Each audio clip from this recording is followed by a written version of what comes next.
Hi guys, welcome back to our channel. In this video, I'll teach you how to fix TikTok Shop counterfeit product violation. If you want to know how it's done, then this video is for you.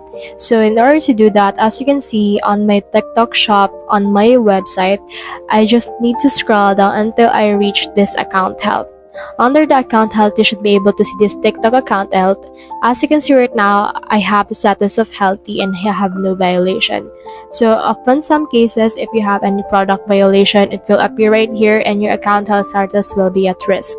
So in order to resolve that, you just need to click on that specific violation and resolve this. Another method that you can do is you can click on this icon right here, which can open the buyer messenger page, or you can also open this icon right here that can help you with this one. So you can head over and then ask some policies or some articles that they have. You can also just click on this one and then it will direct you to the new page wherein you should see the seller center navigation that you have on your current policy. So that's the whole process. If you have any questions, comment them down below and I'll try best to answer. Thanks!